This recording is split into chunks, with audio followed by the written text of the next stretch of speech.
大家好，歡迎嚟到窩連 Magazine。今日2025年嘅8月11號啊，咁啊呢條係第一條片嚟嘅。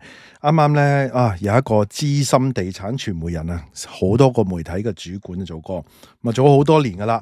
咁啊頂唔順啦，出嚟咧就即係撰文啊，話咧喂，業內人士咧永遠都係唱好，乜嘢時候都唱好喎。咁啊嗰啲咧叫做偏頗性嘅評論咧，隨時累死啲真正嘅用家添㗎。咁啊呢班人同一班人咧過去咧不斷咁樣咧，即係唔同嘅時間高位嗰啲咧不斷話見底見底喎。咁啊佢亦都提到咧，喂，用家應該如何自處咧？咁啊又話咧大家咧忘記咗百年教訓啦。喂，嚟緊美國9月又話加息加好多添，咁應該點算咧？用家係咪真係入市定係點啊？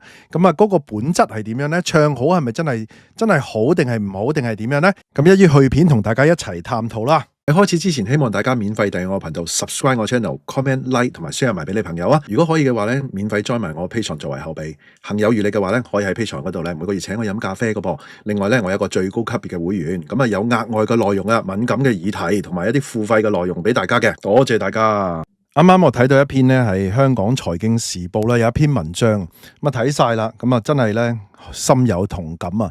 亦都咧唔止佢講呢啲，我仲有好多嘅額外嘅嘢咧，想同大家討論啊，同埋咧有一啲咧我之前拍過片咧，同大家分享。咁啊嗱，其實咧我就想話咧個作者咧叫做梁少昌啦，其實咧佢係資深嘅傳媒人嚟㗎，即係唔係普通就咁評論啊。人哋1988年咧已經係做地產個即係採訪記者㗎啦。咁啊，喂，即係經歷過樓市大時代幾十年啊，係嘛？仲要係好多個傳媒機構嘅地產版嗰個主管添。咁啊，我相信咧夠晒份量㗎啦。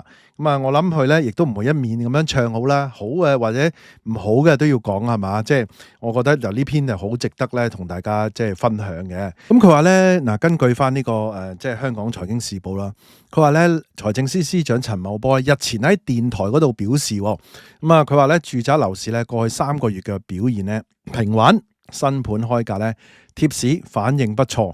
嗱，如果我咁講咧，淨係陳茂波呢個咧，咁啊其實過去3個月事實係平穩，同埋咧貼市可以話個市嗰個CCL 係跌咗3成或者幾多成，咁啊你貼市咁其實係一個持平嘅態度啦。咁啊我又唔覺得佢覺得講話陳茂波話唱好喎。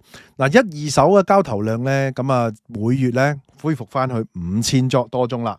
咁呢啲照數據講啦，咁啊事實啦，我又覺得咁啊接近咧過去10年嘅平均數喎。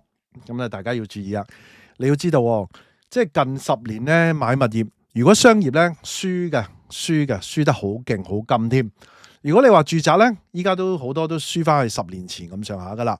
雖然 CCL 就話8年前啦，咁平均數10年嘅平均數係咪唱好咧？唔一定係噶，係嘛？咁啊但係咧即係作者就話啦，大好友咧就即係叫做咧輪流咁樣咧發功啊。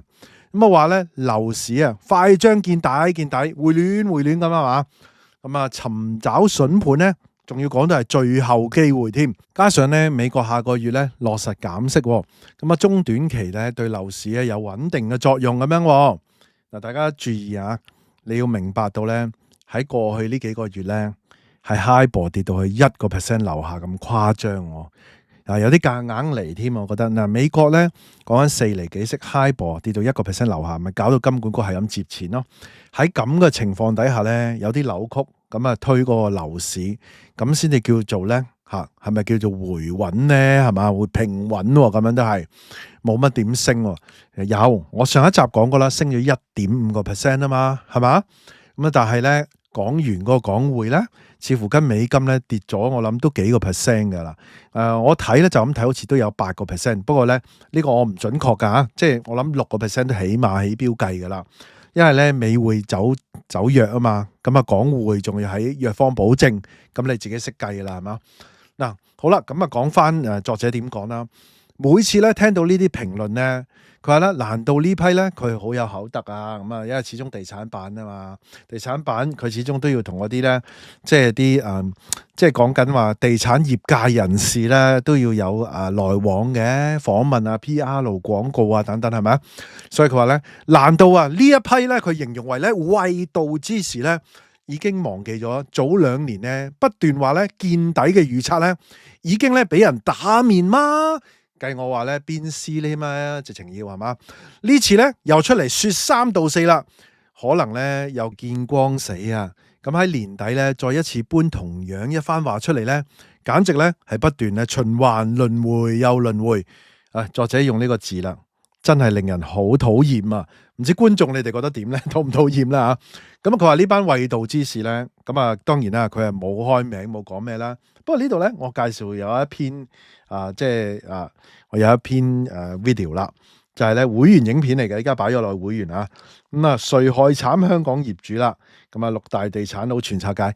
其實咧呢度我又即係咁樣講，我咧就花咗好多心機，抄翻喺過去幾年咧佢哋嘅撰文啊，出嚟公開嘅訪問啊，講嘅嘢。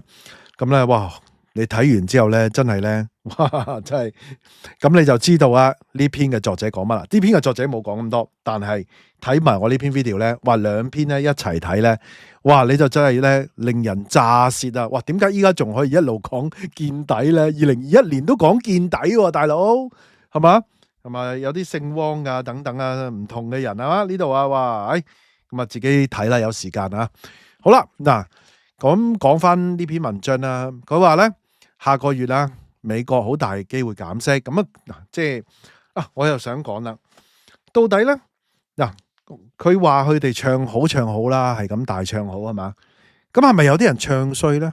同埋我又想喺呢度咧，同大家咧分析一下，講一講，即係再繼續講呢篇文章之前，譬如好似我哋嘅頻道咧，我哋咧，我記唔記得我有一句口頭禪啊？我冇水晶球，我冇水晶球。我見到梁振英都用呢一句喎，依家唔知係咪聽咗我啲片啊？點解咧？我從來都唔會話，喂，樓一定跌定一定升喎。喂，我點知啊？喂，佢夾硬民建聯話，喂，大陸嗰啲錢拱過嚟閉環，推啲人咧嚟呢度咧，哇，買樓咁樣。喂，可能一個政策話，買樓500萬咧就送身份證，唔使等7年咁樣。咁好難講佢升定跌㗎喎，係咪一定升？唔一定。係咪升咧？可能會係嘛？所以咧，我哋呢啲咧就點樣？我哋係會將嗰啲已經發生咗嘅事、真實嘅成交、真實嘅市況、一啲嘅慘況、一啲政府嘅數據、負資產啊等等啊、劈價賣樓啊呢啲咧，我哋咧係已經發生咗，好難做燈神，因為已經真實已經發生咗嘛。話俾大家聽咁解嘅啫。咁啊，大家自己判斷升定跌啦。咁啊，所以呢話跟住咧，我哋又會講，喂，未來咧。有邊啲風險啊？咁我哋就將啲風險擺晒落嚟。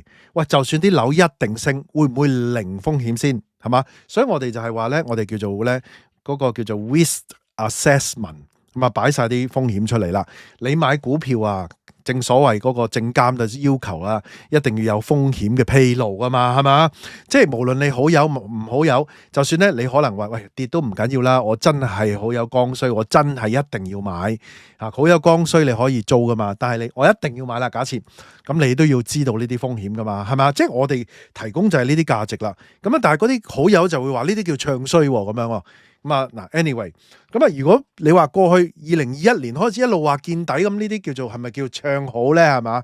咁啊，所以大家真係要識得分係乜嘢先至係喂報道事實、講風險同埋唱衰係兩件事嚟嘅，係嘛？我成日講啦，你嗰個衰咧，你係唱唔好嘅，好啊唱唔衰。呢個嗱，無論點都係㗎，係嘛？咁啊好啦，講翻個作者點講啦？佢認為咧下個月咧，其實美國咧好大機會減息啦。即係我意思係話，佢又唔係話唱好唱衰，佢喂呢啲利好嘅，佢都會照講嘅。而且咧個減息嘅幅度不少啊。對於咧已供樓嘅人嚟講咧，可以解燃眉之急嘅。咁佢又話咧，佢話啱啱咧有 friend 咧喺高峰期嗰陣時咧就換咗樓，咁啊即係。就自己就安慰自己又好，乜都好啦，就評論樓市就話樓市會好噶啦，個勢唔會再跌，已經好好咁樣。嗱，個勢唔會再跌，已經好好㗎。咁呢啲係中肯喎，唔會再跌已經好好係嘛？咁升更加好啦係嘛？佢話咧，由於咧女兒快將咧入讀小學，同老婆商量咧就將舊居咁租出，咁以便咧喺個市區一個校網好嘅地方咧就即係。住啦，咁而且咧就已經咧學車啦，計劃咧買新車嚟咧接女兒上學。的確咧，目前嗰個息口係低嘅，再度減息咧，其實真係減輕嗰個供樓嘅負擔。但係咧，暫無意換樓，以免影響呢個即係個育女大計。因為咧你用家你個人有個人嘅諗法噶嘛，你買樓定係租樓嗱？我有個 friend 咧好得意喎，佢就唔係話即係換樓嗱，佢本身個樓都唔細，但係咧佢就調翻轉咧，佢喺九龍塘咧就租一個幾大嘅單位喎。佢話計過即係嗱幾年前啊，呢個就當時咧佢話計過5-6萬蚊租，咁啊租到都唔錯嘅樓喎。咁啊佢計過咧，佢原本嗰間咧租俾人，跟住嗰度咧就租樓，咁啊唔使一定換樓買樓咁嘅情況，亦都得。咁啊大家自己計數，佢計過條數咧，佢慳翻嗰個，因為你要校車嘛，佢搬去九龍塘，你校車嗰筆錢同埋嗰啲時間咧，佢計翻，我只係5萬蚊租金嗱，我諗依家可能係6-7萬噶啦個租金，我諗依家要啊，咁佢又覺得又着數喎，咁啊佢，但係如果佢要喺九龍塘買咧，好貴喎，咁啊佢醒目啦。如果咧，我講緊幾年前啦，佢買咗，你諗下依家跌咗幾多？跌30%幾大鑊，你諗下。嗱咁啊好啦，講翻呢個啦。咁啊佢話咧，作者話咧，嗱呢啲就真係咧真正用家嘅諗法，就同我頭先我朋友嗰個一樣啦。並唔係咧，即係嗰啲市井評論員啊，就利用呢個減息呢個消息咧，就係咁強調，就同市民講咧，喂呢啲係入市嘅時機啊，最後機會啊。其實咧係要睇你本身嗰個需要同埋部署，呢啲先係用家係嘛？咁啊有樓者咧，何需要再買多一層咧？難道香港經濟真係好轉？咁啊讓打工仔咧就冇後顧之憂。若然咧樓價咧就冇升到，咁啊止跌回穩嘅夢落空啦。咁啊如果咧咁樣就會變咗咧，會引嚟一筆咧巨債。咁呢筆債項咧就要有可能供30年咁樣啦。咁啊自己有錢咧，並唔係個個咧就肯使錢嘅。你將錢咧留喺更有需要嘅用處，咁呢個先至係大道理嘛。同埋有啲人啲錢佢有佢嘅方法，錢揾錢或者係增值咧，唔一定係嗰個樓嘅樓可能升10%，升5%。咁你可能你喺增值喎，有啲人當然唔係個個股神啦。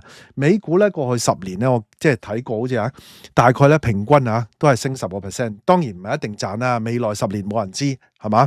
咁啊樓都係一樣啫嘛。咁但係如果你睇翻過去10年又係嘅喎，咁有啲人話喂買一樓買一樓冇人知，但係真真正正嘅用家你要睇你自己去點睇啦，係嘛？唔係睇呢啲即係唱好一味話見底呢啲去睇咯。嗱肯定嘅就係咧。未來嘅收入咧只會降不會升啦，作者咁講啊。咁啊，假若咧冇未雨綢繆，咁啊大使慣咗啦。咁跟住咧，我見作者就話啦，佢話咧，喂，如果未到40歲未有第一桶金，但係咧如果你供樓，咁你收入少咗咯，咁仲要死頂落去，其實唔係一個健康嘅理財方法嚟嘅，咁樣咯。嗱，業內人士咧，佢話咧不嬲永遠都係睇好個市嘅。無論任何時候，頭先我自己條片都有噶啦。咁啊，佢咧就叫老劉啦。老劉也建議咧，政府喺有關嘅部門咧，咁啊應該學股票般嘅設機制。咁啊要求咧業界評論員咧，咁啊要求咧利益申報。建議咧涉及投資風險等等嘅法規咧，否則咧就胡亂評論咧又唔使負責任。大嗱咧攞幾百萬投資咧，並非兒戲。咁啊唔能夠咧胡亂當秘笈。咁啊，講完咧又唔使負責任，最慘係咩咧？我成日話佢哋利益藩籬啊嘛，同埋佢哋成日講見底，講到一定升咁樣。喂，我哋講呢啲咧，我哋攞啲風險，全部係事實新聞，而且咧我哋真係唔敢預測嘅，真係。喂，有啲觀眾話應唔應該買樓，定係唔好買樓定咩？我哋真係唔敢俾意見啊！喂，因為你累死人啊，大嗱咧好多錢噶嘛嗰度，但係佢哋又咁 firm 噶，可以係嘛？嗱，當然啦，佢話老劉咧，即係個筆者就話咧，佢話接受咧類似嘅規管嘅，佢話不過政府咧如果要立新規咧，必遭到業界反對。始終咧地產咧仍然係庫房收入之一，唔會太過嚴苛對待啊。而且咧，無論規管一手或者二手咧，已經有法定嘅機構存在啦。如果若然出現咧統一嘅機構嘅話咧，咁又要再立法添。如果要搞諮詢，又要行政會議通過咧，冇10年8年都未成事噶啦，咁樣咯。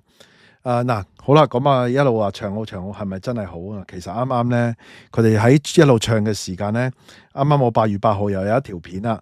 其實咧 HIBOR 咁低咧，CCL 咧單周最大嘅跌幅，咁啊港島區跌3.12%添，一周咋？如果對上一個月咧跌咗2點幾個 percent 㗎，咁啊所以咧其實都係都係緊要嘅，仲係你話喂回穩回暖係咪回穩回暖咧？我就唔敢判斷，但係呢啲咧嗱，我真係用翻中原嘅數據咋，呢啲係事實冇得拗嘅嘢嚟㗎，係咪啊？咁當然啦，你拗就係話喂 CCL 唔準，但係我有好多嘅真實嘅一啲成交咧，又好似跌多過 CCL 喎。咁啊好啦，講翻嗰篇評論啦。佢話咧，當年咧有唔少評論員咧喺97金融風暴之後咧，話樓價已經跌咗2成啦。咁啊就強調咧已經見底啦。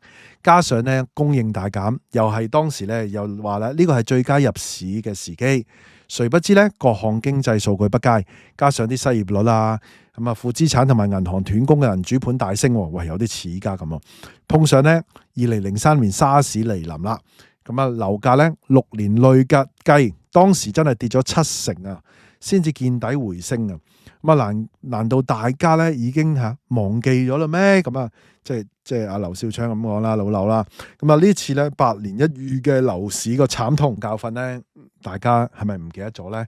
咁其實咧，我就想話，如果你話97同埋03咧，其實香港咧，應該係話調翻轉咧，各項嘅基礎因素咧，仲係好好，仲要係如日方中添。如果你話同今日比咧，真係有啲唔同。今日好似似乎剩翻 IPO 啊，剩翻大陸公司嚟香港攞錢啊。咁啊，但係咧，喂，竟然嗰班人咧，就有啲成日話咧，股票升，股票 IPO， 用 IPO 多啊嚟到講樓一定會升。咁啊，有啲觀眾都會同我講，喂。IPO 係咪代表嗰間公司一定賺錢啊？咁樣上市係咪代表一定賺錢啊？呢個留翻大家自己去自行判斷啦，係嘛？同埋咧，嗰啲公司係嚟香港集資攞錢啊，定係抌錢嚟香港咧？大家又要諗一諗咯。咁啊，多多少少都抌嘅，會計師啊嗰啲等等啦，係嘛，都會幫到手嘅。嗰啲金融機構啊，供應鏈入邊上市公司嘅成紮供應鏈，但係你要諗好多咧。自己做翻，同97唔同。97好多外資做嘅，依家咧好多中資自己做翻，包銷啊等等一紮嚇。咁啊，中資請人3萬蚊，外資請人9萬蚊啊！即係講一啲畢業生啦。之前好似我見到有即係啱啱有個報告出咗嚟，咁你咪諗咯。咁所以喂你話即係筆者話到底收入係升定係跌，佢就話唔見得會升，可能會跌。咁我就唔敢講啦。但係咧，政府嗰個庫房就肯定係見到係跌緊㗎啦，係嘛？嗱，今集內容差唔多啦。咁我都提供咗除咗筆者講嘅嘢咧，我都講多咗好多，亦都係可以睇翻我之前啲片，可以印證一下啦。係咪嗰啲人係咪真係永遠都唱好咧？咁樣係嘛？好啦，今集內容差唔多啦。大家有咩睇法咧？不妨喺下底留言啦。